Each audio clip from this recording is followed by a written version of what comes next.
We're going to spend the next 3 sessions talking about research methods. And hopefully you watch the clip from The Princess Bride in preparation for these 3 sections. Now, some people find it odd that we have a clip on torture where the main character, Wesley, is tortured by the Count to teach research methods. Some students don't find research methods particularly exciting, and hopefully this will make it more interesting. And just somehow it seems appropriate to talk about torture when talking about research methods. I don't know why. To overview this, science, as we've already talked about, is empirical, which means that it involves empiricism, that knowledge is acquired through systematic observation. That's how we gain knowledge. So the Count is systematically observing the world when he tortures people and trying to understand what pain is. As he puts it, he's trying to write the definitive text on pain. It's important to understand science is not a subject area. A lot of people, when they say science, you think about biology, astronomy, and things like that. Science is not a subject area. Likewise, science isn't technology. The Hubble telescope does not make something scientific. A microscope does not make something scientific. What makes something scientific is that we're acquiring knowledge through systematic observation. So as we said before, and just to remind you, science is an epistemological method. And by epistemology, we mean how we come to know. And you might guess that given how many times we've talked about epistemology, this might be something that will be on one of the quizzes. Science operates through a series of values, and we're just going to briefly talk about 3 of those values because they help us to understand why science has been such a successful epistemology. First of all, science values objectivity. And this is one of the things that separates it from the interpretive approach, as we talked about before. So the goal of science, when it wants to be objective, is trying to remove the biases of the individual from any observations that are made.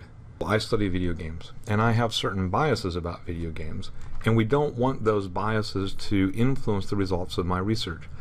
Personally, don't think video games are that bad, particularly when they're played cooperatively. And so that's what I study, is cooperative gameplay.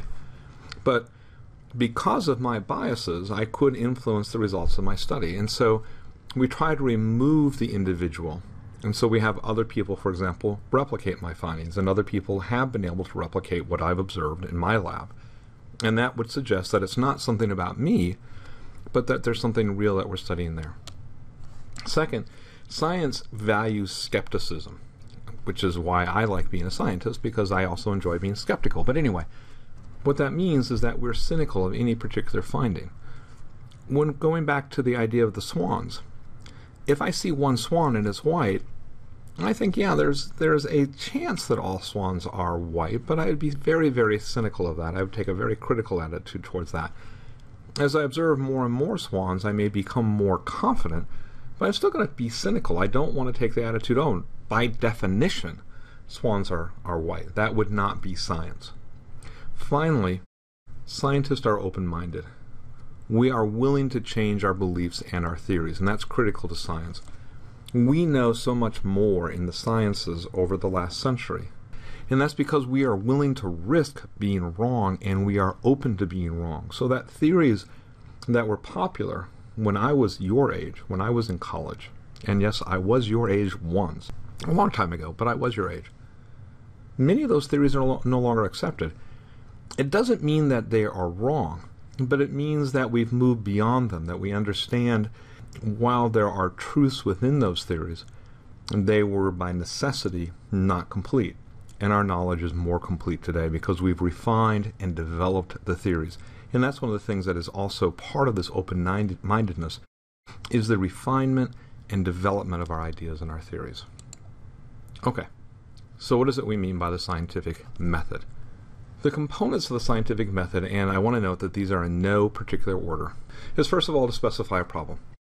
So for the Count, the problem is, how do I understand pain? What causes pain?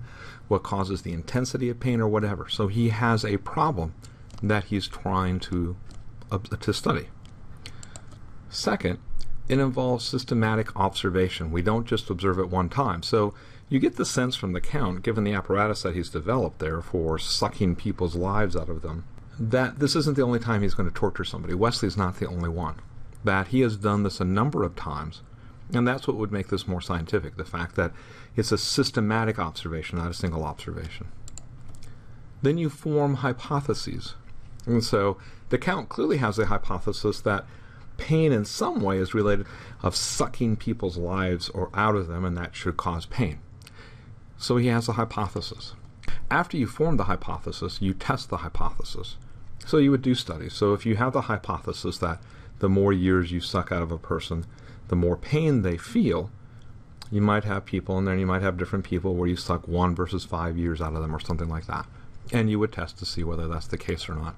Then you would develop a theory. Now, oftentimes the theory is there before you form a hypothesis, you'll test a hypothesis, and so forth. In fact, one of the things that we'll stress throughout the semester is oftentimes our hypotheses are derived from theory. So we have the theory, we develop a hypothesis, and then we test it to see how accurate the theory is.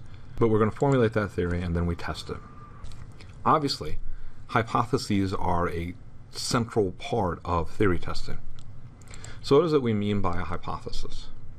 A hypothesis is a specific prediction involving the relationship between 2 or more variables. So we have to have at least 2 variables that we say A causes B, or as A goes up, B goes down, or what have you. But you're positing some type of relationship. The count might have the following hypothesis. As the number of years of life sucked from a person increases, the level of pain the person suffers will increase. But we have the variable, the number of years of life that's sucked from a person, and the level of pain. Those are our 2 variables. Sometimes when we're studying something we don't know as much about, we'll develop what are called research questions. A hypothesis specifies the nature of a relationship. A research question instead asks whether there is a relationship between 2 or more variables. So the research question in this case would be, is there a relationship between the number of years of life sucked from a person and the amount of pain the person suffers? So the hypothesis is more specific and says there is this relationship.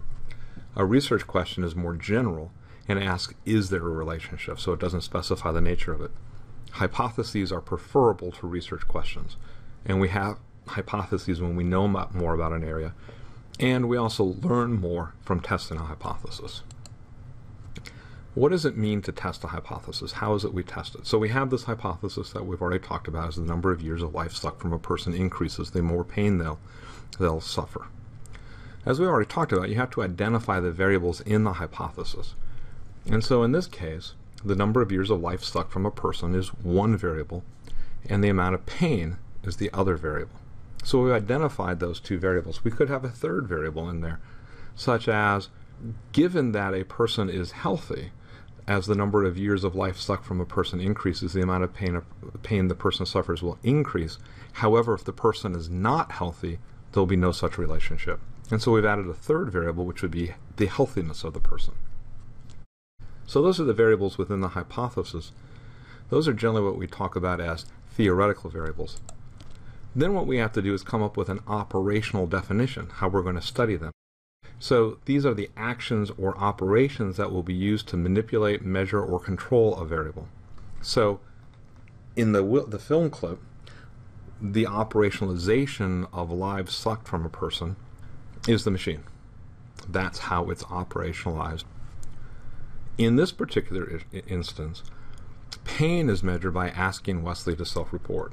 So the count says, tell me about your pain, and please try to be as accurate as you can, because remember, this is for prosperity. I always love that line. Anyway, so they were asking for a self-report. We might have Wesley fill out a scale. We could do behavioral measures, such as how much he is arching his back and so forth. All of those would be measures of pain. And it's important that how we operationalize the variable matches the theoretical. So here's another scene from the movie where a person we don't meet in the clip says something to the effect of, I do not think it means what you think it means. This is towards the end of the movie, so I won't give you any more details if you're going to watch it.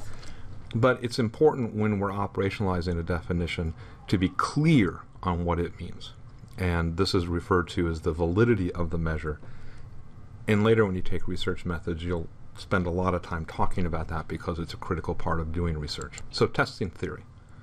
We talked about that as a big part of the scientific method, is testing theories. Now what is it we do? And what we look at when we're testing theory is the predictions that are derived from the theory, which are the hypotheses that we formulate, and the data that we gather. And this is a nice way to formulate it. That we have a theory over there on the left, it creates a prediction or a hypothesis, and we gather data. The theory then is validated if the data is consistent with the theory. If the data isn't consistent with the theory, the data is not validated, and we either try to correct the theory or we reject the theory. So here we have the Count saying that I think pain operates like a pump, which is his sort of theory. And again, on the left, we start off with a theory about some aspect of social behavior. In this situation, the Count's theory is about pain. He derives predictions from his theory. In this case, it would be the number of years of life sucked from a person is going to influence pain. And then you would design research to test these predictions. So you might have a series of prisoners that you suck various number of years from them, and you measure how much pain they experience. And if the predictions are confirmed, our confidence in the theory is predicted. And this goes back to what we talked about earlier with science being inductive and the swans. If I see one swan, I may be a little confident that all swans are white. But as I see more and more swans, I become more and more confident. As the Count does more and more tests of his theory, and if the predictions are always confirming the theory, he will become more and more confident that the theory is correct. However, let's say that the predictions are disconfirmed, so that what he thinks should happen doesn't happen. Then our confidence in the theory is reduced. Same as with the swans. When we see a black swan, our confidence that all swans are white is reduced. And two things will happen. Either we'll modify the theory in some way, or we'll reject the theory. Generally, if it's just one disconfirmation, we'll modify the theory. We'll try to come up with ways to modify the theory. However, sometimes the accumulated evidence against the theory is too strong and the theory will be rejected. So science progresses by either having evidence that confirms a theory and increases our confidence in that theory, or by disconfirming the predictions from a theory, in which case we will go back and modify the theory or reject the theory. I hope that you have a good day, and next time we'll talk about experiments.